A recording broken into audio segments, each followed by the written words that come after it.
Some of you are really struggling during your reflective documentary. And yes, I'm talking to you 7th and 8th graders too about what does it mean to be reflective? Reflective, yes, can mean opening up. It can mean giving your opinion. It can mean many things. But in the end, really, it means being genuine. Your goal during the reflective documentary is to sell me why this is so memorable to you. So, in many regards, if you look at your rubric, you got to persuade me. So, you got to look at each moment and then sell me why it was memorable. Well, of course, if it's memorable, then it becomes personal, then it becomes genuine. I want your segment to be told only as if you could be telling it. And by golly gee, if you were to take the transcripts out of almost all you people, all of you MESA students, and would take a transcript of your segment, anybody could tell your segment. Almost anybody, for like 90% of your segment. So here, I'm making a sample. Okay, first I want you to take a look at this scene right here. Yes, I'm being lazy. I did a QuickTime video. But anyways, take a look at the scene. I slowed it down. Most of you would say, oh, this was fun. This was interesting. You're really missing the point here. And then some of you would also summarize what would happen, and you said it was maybe you think it was funny, maybe you thought it was a pain in the butt.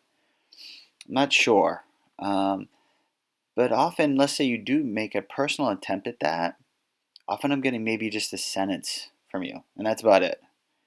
And instead of taking a moment like this, which, to the best of my knowledge, actually nobody has actually mentioned this in their reflective documentary, you should be doing something else. Okay? So what I've done is I'm also lazy and I just took this screenshot. So instead, when I want to talk about this moment, I talk about this moment this way. What I remember most about this moment is I spent it with Mrs. Louie. Mrs. Louie got up that morning and we were able to leave you guys alone. Basically, the adults left the children alone. Granted, yes, it was like 4 or 5 in the morning, but still, we left you alone. And how that made me feel proud that I felt very safe, that everything would be just fine. And it was. I mean, I'm incredibly proud of you guys. And to be able to, and she's got that video someplace, to be able to go ahead and do this with her snickering in the background, what I remember about this was I got to do it this year with another teacher. And that meant a lot to me. Louie allows me all the time to pull off stupid stuff. And so does Barry. I don't know how on earth they put up with me. But that's what I'm saying, guys. What I remember about the moment, what's most important to me, is being able to share it and have somebody else a part of that. And if I listen to the video, I can hear her snickering in the background, and that meant a lot to me. So there you go.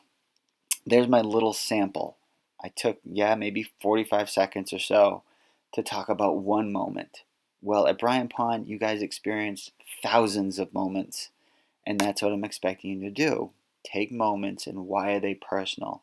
Bringing in the other people that you are sharing the experience with. It's not really an emotional thing I'm doing. It's kind of a personal thing, but only Jotham Oliver, with no middle name, only I can tell that story. And all of you, you're the most powerful persons in the universe. You are the authors of your own lives. Only you can tell your story too.